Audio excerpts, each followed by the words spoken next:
This is how we start week 10 documentation off by finishing up a meditation and just showing you the sights and sounds, little sights and sounds of the area I'm at called Santa Rosa de Cabal. And there's these massive trees right in front of this bench. And it's basically like the lifeblood of this whole bird society that lives right here, right there. It's a massive piece of land. It's probably like the biggest landowners in all this small town are tied to this one church that's right over there, but they own like all this land right here, and a lot of it's in fact coffee. But we're gonna start this week's episode off by transitioning to me talking, but first showing you this big beetle. Look at that sucker. Wow. I think at some point in the future, a lot of people on Earth are going to be eating insects like this. Don't quote me though. Okay, welcome to my week 10 of the Hack Reactor documentation. Not coming to you from Pareto, but coming to you very close. This is one of the bigger towns or cities in Colombia. I don't know if it's the top 10, but it's the biggest city closest to where we live in Santa Rosa de Cabal. It's about a 20 to 30 minute drive. This is going to be the B footage to start out the video. So this was week 10. We were just getting back into the swing of things because the previous week we had a week off due to spring break. So this week it was a short week, being 4 days only. So we had the Friday off. During the program, they give every second Friday off. So this week, as I'm getting distracted watching the footage here, because you know what? I've been around, me and my girlfriend have been to Pareto. We've actually been to this mall before. This is like the downtown area, the Centro Comercial. That's Victoria Centro Comercial. I guess it's like one of the more famous churches. Probably should have given some thought before putting this footage because it's going to distract me. So to undistract myself, let's get back on task here and let's look at the notes. So for this week, before I just kind of briefly highlight my notes here, this week we kind of started off by going more in depth of React, finishing more of the front end of our previous project called Fearless Frontend, and then transitioning to a new project for this week, which was our first time working with partners called the Wardrobeify app project. So we just had another partner to work on this project. So the first 2 days was finishing up the Fearless Frontend, and again, going into more depths of React itself, and later on also this week going over what's going to be on the module 2 exam. And for that, really just getting ingrained in us the inner workings, what's under the hood of how Docker works, Docker Compose works, and in addition, how do APIs work, RESTful APIs, and also the underbelly or the workings of React, and talking about like the virtual DOM and how the virtual DOM makes copies of the real DOM and making that all work. Nonetheless, I'm just going to kind of skip over that because that'll be more detailed in my writings for my blog. Now, this week, starting on Wednesday and Thursday, we had a partner project that was a 2-day project, and that was called Wardrobeify App Project. So for this project, we were working with RESTful APIs in our microservices. So in this case, it was like a wardrobe app, and you had shoes and hats. Now, I'm going to jump down to the bottom because what we worked on for this project was just utilizing Docker Insomnia for running and testing out our RESTful APIs. And then in addition, obviously using a code editor. In this case, it was VSCode. So let's pop up first off the Insomnia. Now, this is similar to, I think it's called Postman's, another service you can use to test out your APIs. So in this case, the way my Insomnia is organized, I have a hats API at a different port, 890. I have a shoe API at another port, I think that's at 880, yep. And then for my microservices location, that was at 8100. Now, to just talk a little bit about where are these port numbers coming from, that's going to be coming from my Docker Compose YAML file, yet another markup language. That's what YAML stands for. And this basically dictates where all your ports are going to be constructed and how they get presented in your Docker container when you create a Docker container. So in this case, my microservices 2-shot is the name of the project with my partner that we worked on this week. And you can see here, if you glance at the port numbers, they're different. So to the left of the colon, that's going to represent locally, and to the right, that represents the server. So everything to the left is on my computer, everything to the right is on the server. And these numbers are created and dictated in my YAMLs file themselves. So we can actually double check here. For example, my React container should be in port 3000. I also want to point out my VSCode's in red because one of the videos I did the past couple of times ago was I mentioned I'm going to put it in red. It's going to be distracting. It's probably not the best way to present it, but I just want to have a little different theme at play here because after all, my computer is red. I have like skin on it. And my keyboard is red also. Check that out. Whoop, you can't really see it. Wow, the dog completely got my keyboard. There we go. But anyways, port 3000, for example, React, that's what's going to show up right here in my React container, right down at the bottom, port 3000. So again, all these numbers are dictated by what's going on and taking place in my Docker Compose. And when we started this project, the Docker Compose is actually pre-built for us, so it was then put on us to just build up the container, run the correct commands.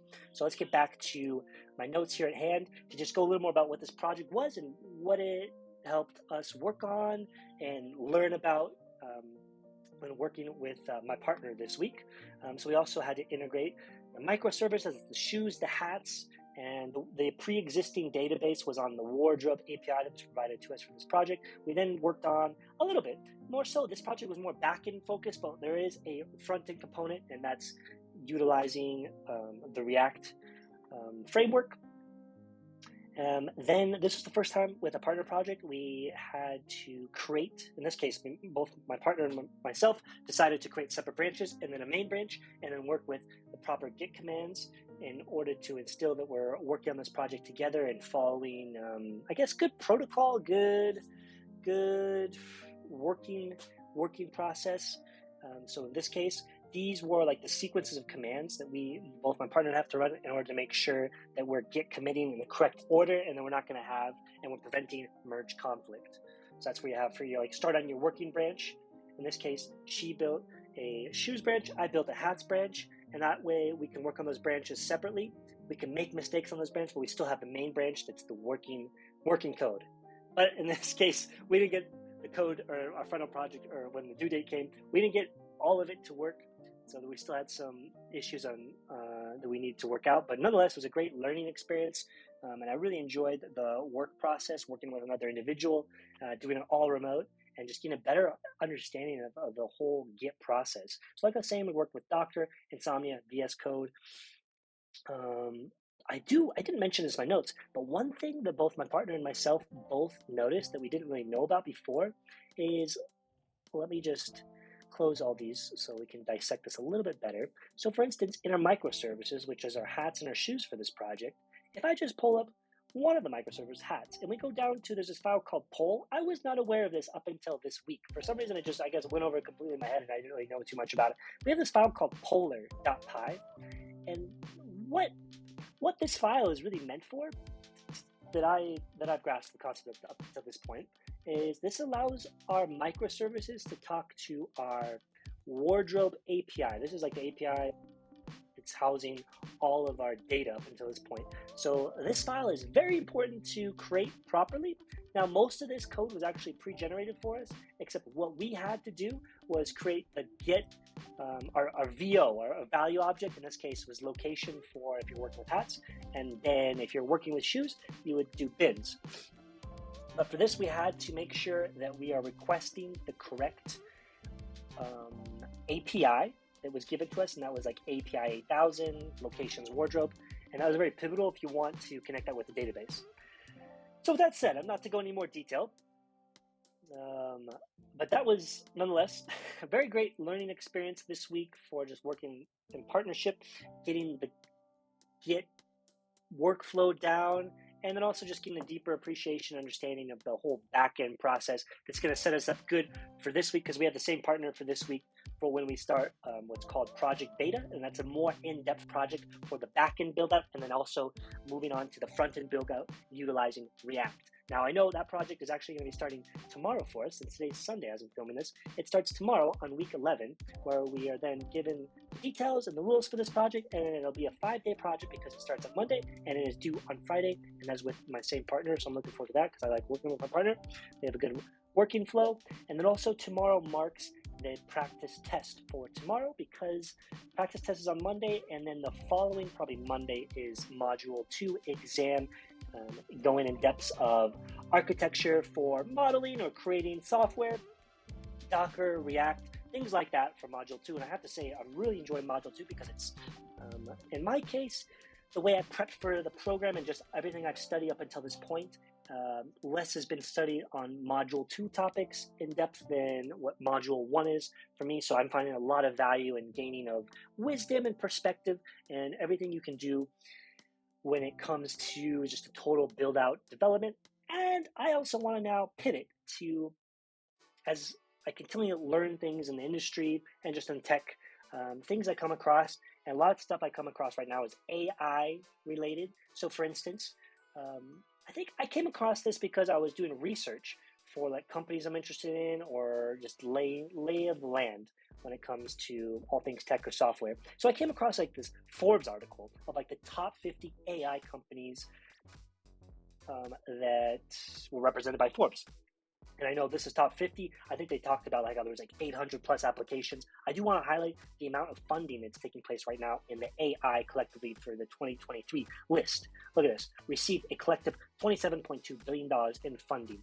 Now that can be a little skewed because we can just highlight one company that most people are going to know about when it comes to just like talking about AI. That's OpenAI and a $10 billion investment that Microsoft made. But nonetheless, a large chunk of these companies have over, well, no, a portion of them do have over 100 employees, so they're making an impact there. A lot of them do have lots of investment. Let's just put it that way. Most of them have more than, I'm just going to pick an arbitrary number, but let's just say $10 million, $20 million in funding. It's very interesting to note, too, that there are a fair amount of companies, AI companies on here, that are defense-related, defense software, patient risk detection. That's pretty interesting. There was another one too.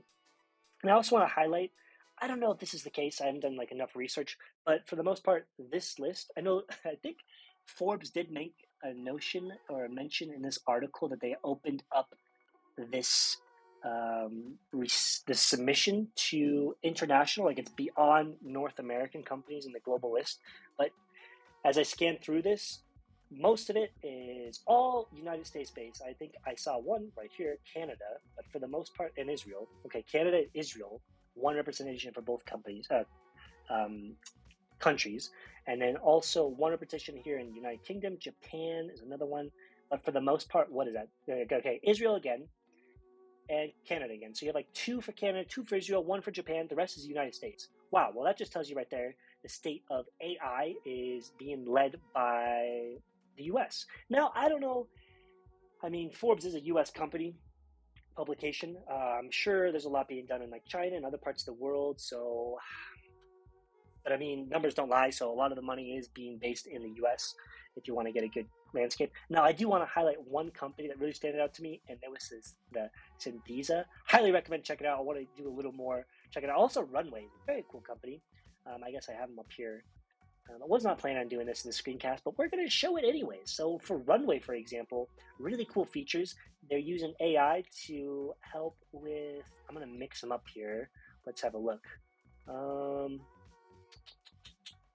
Yeah, I would say this is like an AI version of like Canva. If you're familiar with Canva for just creating like marketing material or just digital content, they're going beyond just images or video. Well, they're obviously doing video, but look, you can do like slow-mo any video. Like, how does that work? Like, you're using AI. That's really cool fascination. I really wanted to play around with this AI technology. You can generate videos, for example. So you can turn any image, video clip, or text prompt into a compelling piece of film. And I think if I was reading here on the Forbes, and this is a really cool insight, the software, here we go, Runway's tools were used to build visual effects for some scenes in Everything, Everywhere, All at Once, an Oscar-winning Best Picture movie. Not familiar with that film at all, but wow, that's the power of AI right there, and this is just on the early stages, but you're really getting a glimpse of what this can do for just continual creation. Like I think this is really cool. Like, I guess you can like type out, you can type out text, it generates a video for you, and then it can also create the background. That's nuts. Not sure if you can hear the background. I guess that's a neighbor doing some construction work. Great timing there, but it is what it is. That's life, and we go with it. And let's do Synthesia also. This is really cool. Create professional videos in 15 minutes. It's a little, not scary, but this is interesting. If I scroll down, there are actually pre-generated AI spokespeople here. Engage your viewers with AI presenters. So I guess you can basically type out a script and these AI generated presenters will speak the truth of what you typed out. And I know I created an account and I think I get like 3 use cases. So I do want to test this out, and I think I'll actually just put it on my website just for the fun of it. Like when somebody enters my website, I'll have like this random person like talking on my behalf. But anyways, that's week 10 in a dog show. That's not a thing, but there's dogs behind me and there's puppies galore. And life is good when you have more and more golden retrievers in the world. Not sure if that's necessarily true. Everyone has their own different perspective, and that's my perspective at the moment. So that's week 10. I'm just going to show a little additional footage of things going on in Santa Rosa de Cabal.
Just got done doing massages at this restaurant hotel called Santa Clara.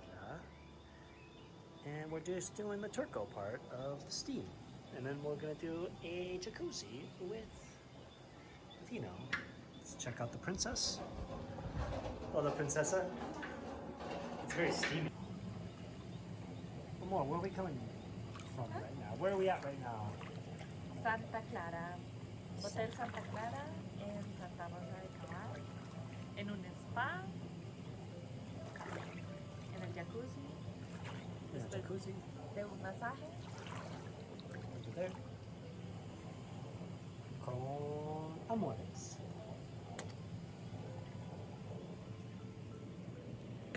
Oh. You were like cutting the plants in the second floor. Yeah.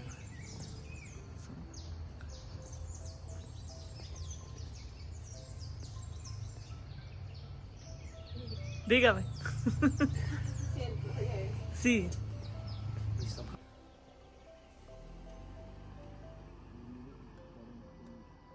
Gracias.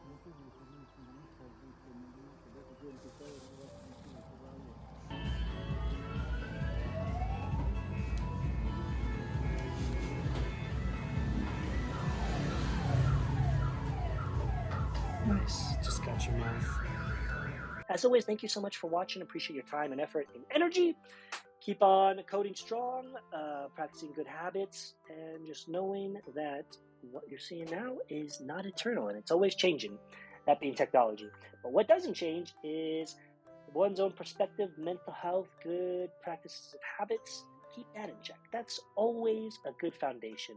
So with that, I'm going to sign off for now. Week 10, Xander Clemens signing out, software engineer, tech enthusiast, living in the present, doing my best for that. It's always a work in progress at times, and meditating when I can. Okay, salud for now. Mucho amor. Ciao, ciao.